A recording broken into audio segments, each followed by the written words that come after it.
And so we go back to a very old picture, and history does not repeat itself, but it does rhyme. And so what will the Russians do if the Americans say we're going to put Tomahawks in? You can say, well, it's a very unrealistic idea to revive operations in Cuba and Latin America. But on the other hand, what else would they do?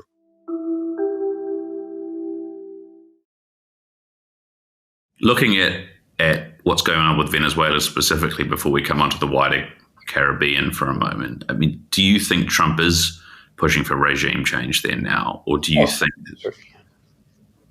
Absolutely. I mean, he wants Maduro out. There is a connection between Maduro and Russia.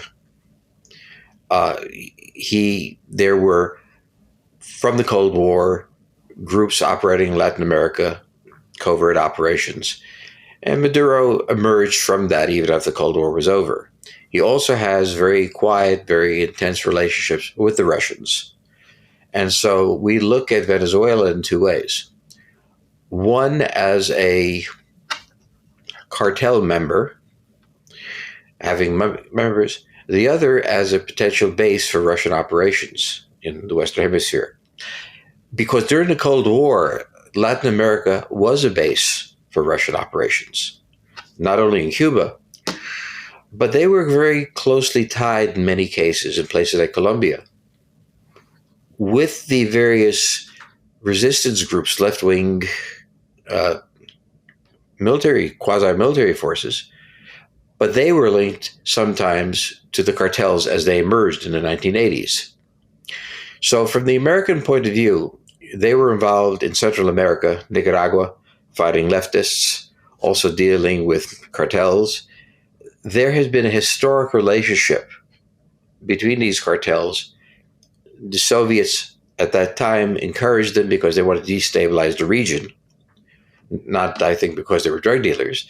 But at the same time, they posed a problem in the 1980s, which the United States does not want to see reemerged. If we remember the various battles and semi-battles that were fought, Cuba was at the center of it in one way, but indeed countries like Colombia, sometimes Chile, Venezuela, all these countries had these covert operations by the Russians going on to destabilize us, and they worked to some extent with the cartels. And I mean, remind us again of perhaps that kind of, well, the modern setting with regards to Russia and Central and South and Latin America, really. I mean, it's still very active with Cuba, still very active with Venezuela. Well, what happened here was this. The United States started threatening to send Tomahawk missiles to Ukraine. These missiles had very long range, striking deep, very accurately, very explosively in there. In the context of this, the Russians have now, in the last few months, very short period of time, signed a new understanding, military understanding, defense understanding with the Cubans. These relationships have, to some extent, atrophied after the fall of communism. They no longer had the communist dimension. And the death of Fidel Castro also changed somewhat Cuba. In the context of these threats about these missiles in Ukraine, the Russians, I think, were looking for a counter. The counter was obviously Cuba, which has always been a strategic asset, or tried to be a strategic asset of Russia.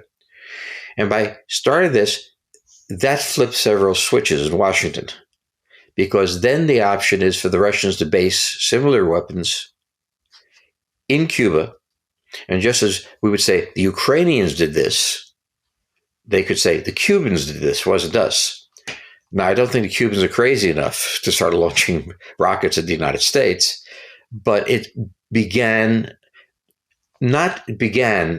was a continuum of Russian involvement in Latin America, going back to the one single thing we cannot tolerate and couldn't. And let me explain why. The most important ports in the United States are those in the Gulf ports. They account on the Gulf of Mexico for about, a little over one half of all imports and exports. There's one easy access out of there, and that is the Straits of Florida, point between Key West and Cuba, and that's 90 miles wide. There's another egress to the west, down toward the Yucatan Peninsula, but not nearly as used and professional. If the Russians were ever to cut, or any country cut, the lines in that area, South Florida Straits, that would cause a massive economic crisis for the United States.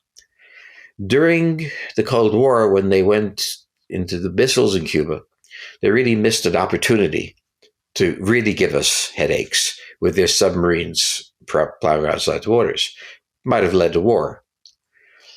So every once in a while, the Russians send some sort of ship, something to visit Cuba, always coming through the straits and always reminding us of our vulnerability.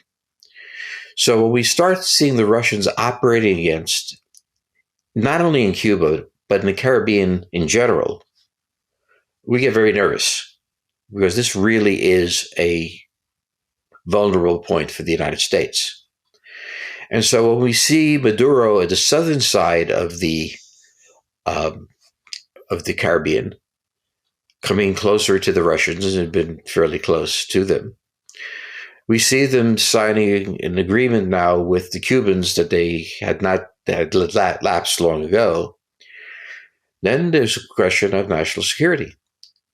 And as we can talk about, when they see the cartels, in the memory of many people who are old enough to remember the 1980s, they also see various left-wing groups supported by the Soviet Union operating sometimes in tandem with them. So there's a whole long story on this, and that story is triggering many memories, and it's a realistic situation. I mean, break down for us what would happen if the US lost access to the Straits of Florida. You touched on it there, but I mean, would its economy be able to continue to operate as it is? It would be able to operate, because there's also the Yucatan Straits that we can use, which is much less efficient to get where they are. It would also hurt the Europeans, particularly Western Europeans. This is the route between Europe and the United States. And so it would certainly hurt both NATO, if you will, and the United States. And it would be a counter to actions that we would be taking, putting missiles that close to the Russians. This would be, from the Russian point of view, look, you put Tomahawks here, we're going back to Cuba. You start fooling around with our access to the Black Sea and so on and so forth, we have options. They never exercised those options. They were very careful when they had forces in Cuba not to do this. But there is a systematic memory of the fears of Russian submarines operating in the Caribbean, blocking American access to the Western Hemisphere, at the Eastern Hemisphere. So the Russians have not done that, and they've not come close to doing it, but they're playing the psychology. Yeah, I mean, I think a lot of people's reaction to that would be, that makes sense, but then isn't that really far-fetched? I mean, isn't the likelihood of Russia sort of trying to block the Straits of Florida a million years away if it were ever to happen at all? Well, look at it this way. We're talking seriously about placing Tomahawks in range not only of Moscow, but east of Moscow. We're talking about placing weapons, not nuclear weapons, but weapons that can be launched at them by a country they're at war with. That's already going to a place where we haven't been for a while. And if you're the Russians and you're taking this seriously, you're looking for a way to counter it, not with nuclear weapons, but some drones, missiles based And the only place they can do that is Cuba.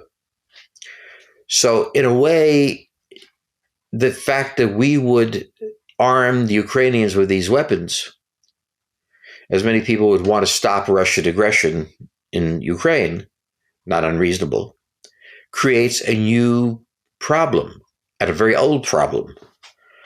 If the Americans are that close to Russia, as they always were, in a way, and they can use conventional weapons to strike at the Russians, well then, what's the counter of the Russians? Nuclear attacks? Wasting nuclear-capable missiles with conventional warheads? Well, Cuba was that place. And it was a place that kind of went quiet after the fall of communism. On the other hand, it comes back into play in a certain way. For that to come back into play, the Caribbean has to come back in play. So when you talk to Trump and he starts talking about the cartels and their dangers, there's a very reasonable thing to think that they're in Venezuela or in Colombia or many other countries in the region. But also to be thinking about going back to how the Russians exploited these cartels back in the end of the 20th century to empower them in a way, give them weapons, use them in a way to destabilize governments. Okay. And so we go back to a very old picture, and history does not repeat itself, but it does rhyme. And so what will the Russians do if the Americans say we're going to put Tomahawks in? You could say, well, it's a very unrealistic idea to revive operations in Cuba and Latin America. But on the other hand, what else would they do?